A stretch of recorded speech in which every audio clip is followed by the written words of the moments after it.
Hey guys, welcome back to my channel. Today's topic is much requested of how to get into PA physician assistant school. If you like this video, be sure to give me a thumbs up and share with all your fellow future pre-PA friends. Getting into PA school today is no joke. I was applying to school it's scary to think about this, maybe 6 years ago at this point. Nowadays, or even while I was applying, I was competing against thousands of applicants. Only a few hundred get interviews, and the average program size anywhere from 20 to about 60 students. Some larger ones may have about 100. So difficult. So if you already started applying to the dreaded cumbersome CASPA, here are my top 10 tips to get you into PA school. My first one is, if you are luckily still applying to undergrad, if you are totally positive or have a high interest of being a PA, your best bet is to apply to an accelerated 5-year program. There are two ways to get into PA school. One is if you're applying to undergrad, trying to get into a 5-year program, it's going to be a lot easier. Mostly for these type of programs, you have to maintain at least a 3.0 GPA in both the sciences and also your overall GPA, and you are guaranteed a spot in the graduate portion, typically a 2-year program. So 3 years expedited to get your bachelor's degree instead of 4, then guaranteed into the typical 2-year graduate program. Second way of getting to PA school, have your bachelor's degree. Some people go right away. Some people take time off to save up. Both are perfectly fine. Just more difficult to get into, more people you are competing against, and sometimes a limited amount of spots as well if they are grandfathered in those students from undergrad. Tip number 2 is to make sure you have all your prerequisites. Now, applying to PA school is definitely ching, it is expensive. So you want to make sure your application is complete. And one big thing people mess up on is not having all your prerequisites. Now, when you're in undergrad or if you're trying to get your classes done, be smart about the classes you pick. Be smart about your major. You don't have to be a bio or chemistry major. It's probably the easiest way to get all your prerequisites. For most programs, you generally need a year of chemistry, a year of human anatomy, year of biology, a psych class, a statistics class, medical terminology at some of them too, calculus. Those are generally the classes you need. Some of them might need some more prerequisites than others. If you've been working out of undergrad for quite some time, also look to see how far back they take your credits. Some programs don't take your classes if they're more than 10 years old, some even as little as 3 to 5 years, so just be careful of that. A lot of programs require you to take the GRE. I personally think it's a good idea. I mean, I dreaded taking the GRE. It's like SATs on steroids. But if you do take the GREs, it opens you up to a bigger pool of PA programs that you can apply to. If you don't have all your prerequisites prior to when the application cycle opens in April, don't fret. Just read the fine lines. Every program, again, is different. Some of them allow you to, as long as your classes are done by the time you start, or sometimes by that fall semester, the year before your program starts, as long as your class is done and you have the minimum grade point average, typically a B, then you're. Tip number 3 is to make your hands-on experience count. Some programs need as little as 250 hours. More commonly these days, they require thousands of hours. So most of these applicants have or already have been working in the medical field. Most commonly, ER scribes is a great way to get your experience. CNA, EMT, paramedic. Some things that also look really good, if you have the opportunity to volunteer in a hospital, it shows that you're willing and compassionate and willing to give up your time to help others.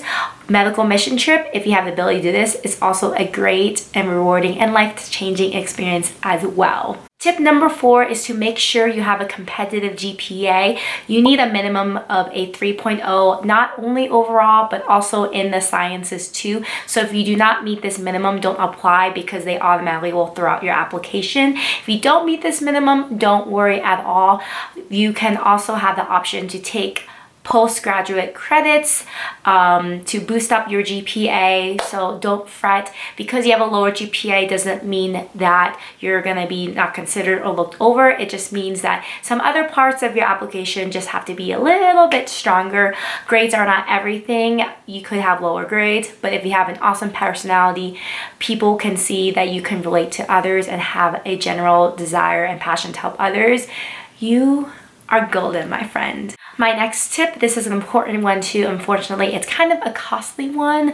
I would say as a general rule of thumb, try to apply to about 7 to 10 schools. You know, sometimes you have a #1 program you really want to get into that is fantastic, or you just want to stay close to home, stay in state. But if you apply to 1 to 2 schools, that really narrows your chances. And it is a pain to do the process all over again, get letters or recs, reapply, spend all that money for the next year, and in addition, wait a whole year to delay starting PA school. So I recommend just in general applying to about 7 to 10 schools that give you a good range and number of options to work with. Tip number 6, early bird gets the worm. I'm sorry, I just had to say that. Well, the CASPA starts and opens up in April. So it's best to send your application in April. I would say, you know, maybe a couple weeks before April, reach out to get your letters of recommendation. That's probably gonna take the longest. Give them a few weeks. Don't just give them a day or 2 notice. That's not very nice. Everything else, you know, punching in the numbers, punching in your essay, that you can do on your own time. But just be ready to go right off the bat. Get your transcripts ready beginning of April so you can apply and be one of the first. A lot of schools, they do rolling admissions in which they look at applications as they come in. So if you're one of the first applicants, you will be one of the first interviewers, hopefully. This tip is a big one. So thousands of people are applying to PA school. How do you stand out? Probably the most important part of your application is the essay. You want to make sure you take a lot of time to nail this. Be true, be yourself. Don't make up some fake sob story. Just really spend a lot of time with that. A good, stellar, strong application with an awesome essay will get you the interview, which is probably, in my opinion, the second most important part of the application process. So now we're done with the application process. You got an interview. Congratulations. That is amazing. You want to make sure you ace this. There are tons of practice questions online. I'm going to make a video on this, so look out for that. Be sure to practice mock interviews, make eye contact, bring pen and paper to write things down, look presentable. If you ace the interview, that is golden, my friend. Make your presence known. Again, how are they gonna remember you out of thousands of people? Be sure to keep in touch with the admissions officers. Be sure to tour the school so they see your face. They can put your face to the name. Be sure to follow up. Be sure to attend the open houses. Just make your presence known and make sure that they know you are interested in their program. Last but not least, don't forget to say 2 magical words. Thank you. Whether you had the opportunity to talk to a admissions counselor, have an interview, meet a fellow student, be sure to write a follow-up email thanking them for their time, and this leaves a lasting impression for them. Want to wish everyone best of luck applying. If you have any questions, my email is below. I'm happy to answer any of our questions, or if you have any future content, PA, lingo you want me to discuss, let me know. See you guys next time.